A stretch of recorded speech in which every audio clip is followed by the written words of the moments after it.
Alors, je vais passer le micro à votre voisine, puis on reviendra vers vous dans quelques petites minutes pour une autre structure, qui est une structure toute récente, Biodici d'abord. C'est une SIC, c'est bien ça? Oui, tout à fait. C'est une SIC qui a été créée il y a peu de temps. Je crois que vous êtes opérationnel depuis combien? 6 mois, vous m'avez dit? Elle existe depuis un an, on est fonctionnel opérationnel depuis plus de 6 mois. Alors vous, votre cœur d'activité, c'est d'un côté la partie restauration collective, mais c'est également des réseaux spécialisés.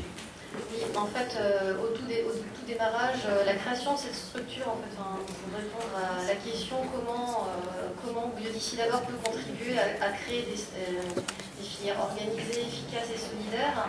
Je pense qu'il faut rappeler l'historique de la structure parce qu'elle est née.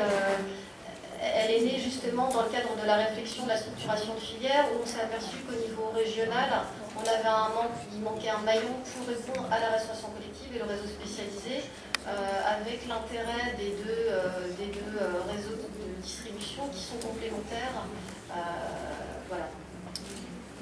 Cette réflexion qui a donc permis la création de la structure, elle a pris combien de temps entre son point de départ et la création elle-même de la structure?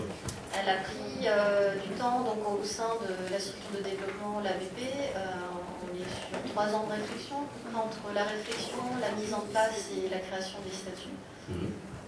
Et c'était une réflexion qui a principalement été menée par les producteurs, ou est-ce que c'était une réflexion justement de l'ABP, c'est-à-dire d'une structure qui a déjà un peu de recul? C'était en réponse d'abord à des producteurs qui sont éclatés sur le territoire et qui souhaitaient distribuer leurs produits sur l'ensemble du territoire, et en face une demande du réseau spécialisé qui souhaitait aussi avoir, pour plus de cohérence et aussi du fait de la demande des consommateurs, d'avoir des produits bio locaux.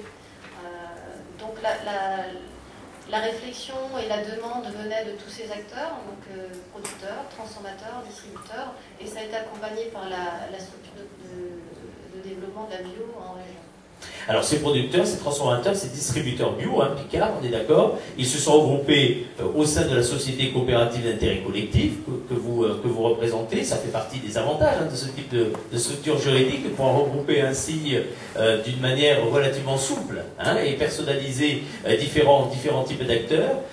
Ça a mis du temps à faire que tout le monde se parle autour de la table ou pas? C'est-à-dire, est-ce que une fois que vous avez identifié le besoin, l'intérêt, quand vous avez réuni tous ces acteurs-là, est-ce qu'ils sont vite tombés d'accord alors que certains sont transformateurs, d'autres producteurs, d'autres distributeurs? En fait, l'un des atouts de la structure, c'est que la structure elle a été co-construite avec des producteurs, des transformateurs, des distributeurs, donc ils ont fait partie de la réflexion tout au départ, et l'ABP a tiré vers le haut tous ces acteurs. Effectivement, c'est mettre autour de la table des acteurs avec des intérêts individuels pour en faire un projet partagé. Donc, ça prend du temps. Ça prend aussi... Ça nécessite, je pose cette question parce que ça nécessite d'être extrêmement transparent. C'est-à-dire que là, il faut mettre carte sur table. Hein. C'est jouer vraiment une logique filière et on partage et on affiche très clairement où est le revenu, où est la marge, etc., etc. Ça nécessite d'avoir des règles du jeu. Pour revenir à ce que disait M. Lacombe tout à l'heure, il y a des valeurs, mais il y a aussi des règles du jeu très clairement posées dès le départ. Oui, c'est des débats entre producteurs aussi, parce qu'on a des producteurs qui sont issus de petites exploitations, de maraîchage, sont dans la filière légumes, et des grandes exploitations avec des contraintes différentes. Donc quand on parle du prix, on a des contraintes différentes. Et effectivement, je crois que l'idée de la SIC, ça comprend, c'est un espace d'échange entre producteurs, l'ensemble des maillons de la filière. Ça donne une souplesse, un échange, mais c'est aussi pour un intérêt partagé pour approvisionner deux segments de marché.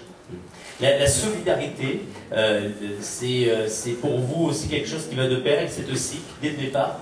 C'est un outil de solidarité pour vous? C'est un outil de solidarité parce que ça fait partie des finalités qu'on s'est données dans les statuts. C'est non seulement être une structure économique, mais aussi être une structure qui contribue au développement de la filière.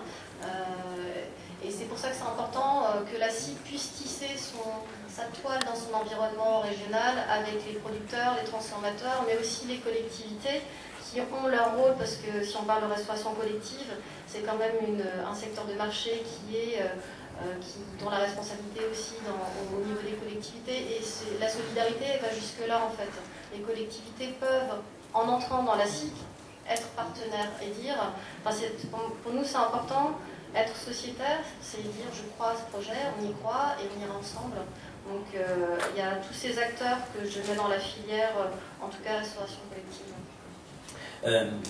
Tout à l'heure, votre voisin parlait de la planification. C'était quelque chose qui, dès le départ, faisait partie de l'histoire, du fonctionnement même de sa structure. Où la planification, c'est aussi le choix que vous faites aujourd'hui? Oui, ça fait partie du fonctionnement de la structure. On a mis en place une commission filière au sein de la SIC qu'on fait vivre avec la structure de développement parce qu'il y a des liens forts entre la structure de développement et Biod'ici d'abord. L'idée étant bien sûr de chiffrer la demande, donc du réseau spécialisé, de la restauration collective autant que possible, pour ensuite renvoyer ce besoin de volume vers les producteurs, pouvoir planifier, contractualiser avec eux, avec un travail sur les coûts de revient qui se fait aussi en partenariat avec la structure de développement. Vous avez dans votre nom Biod'ici d'abord affirmé des choses très fortes. On parle de restauration à défi collectif, ou en tout cas de réseau spécialisé. Donc au bout du bout, il y a des familles, il y a des consommateurs, il y a des familles qui sont là au bout de la chaîne. Est-ce que vous avez l'impression que vous faites aussi un travail finalement d'explication, d'évangélisation, dans le bon sens du terme, concernant les produits biologiques? On a un rôle effectivement à jouer là-dessus, toujours en partenariat, donc il faut rappeler que c'est quand même une structure économique, mais effectivement en partenariat avec la structure de développement, on a un rôle effectivement de sensibilisation à la bio au travers les contacts qu'on peut avoir avec les collectivités, pour aussi apporter du conseil et dire que c'est possible, que ça peut se faire progressivement, pas à pas, avec toujours un espace d'échange, un tour de table avec les acteurs clés de ce secteur. Si on parle un tout petit peu volume aujourd'hui que vous représentez, je sais que vous êtes encore toute jeune, à tous les sens du terme, mais qu'est-ce qu'on peut dire? Qu'est-ce qu'on peut... C'est pour une fois que je dis une gentillesse, prenez. Qu'est-ce qu'on peut dire? Qu'est-ce qu'on peut dire aujourd'hui sur votre volume actuel et sur les perspectives que vous êtes données? Sur les volumes aujourd'hui, c'est pas moi la gestionnaire, je n'ai pas de visibilité, mais aujourd'hui en tout cas on a une trentaine de producteurs, plus ceux qui sont présentés par la structure.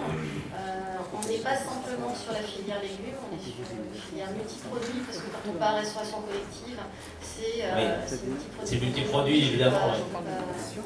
C'est difficile à comprendre. En tout cas, est-ce que vous avez déjà un plan de progression, quelle que soit donc la donnée chiffrée, mais est-ce que vous avez un plan de progression? Comment vous voyez progresser au niveau de cette structure?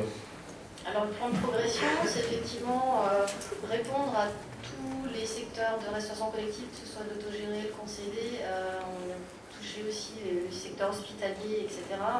Et puis tirer vers le haut la production, que ce soit légumière et puis les produits qu'on touche, en partenariat et avec la BP et les collectivités, avec l'idée aussi de pouvoir grossir un petit peu et créer de l'emploi.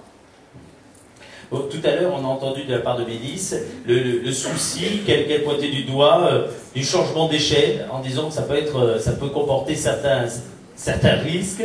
Mais si, Mélisse, pourquoi vous hochez la tête comme ça? Parce que vous avez utilisé le terme souci et je pense pas que c'est... Ah pardon, un souci qui dans ma bouche n'est pas forcément au niveau problématique, c'est pas forcément négatif ce qui en débouche, en tout cas ce point de préoccupation du changement d'échelle, comment vous le vivez et l'un et l'autre?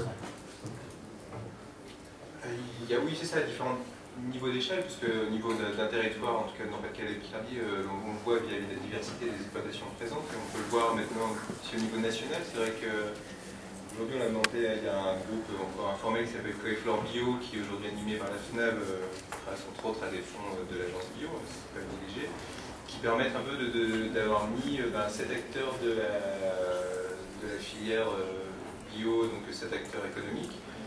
Et on voit maintenant, on essaie de voir un peu sur les répartitions de volume en fonction des bassins, parce que c'est vrai que tant qu'à faire, étant éviter que les Bretons et les Pas-de-Calais produisent des choux-fleurs en même temps, etc. Enfin, déjà, ça c'est un exemple facile, mais il y a un certain nombre d'exemples comme ça de complémentarité à mettre en place entre bassins, donc on voit bien aussi l'intérêt de voir cette complexité de diversité au niveau territorial.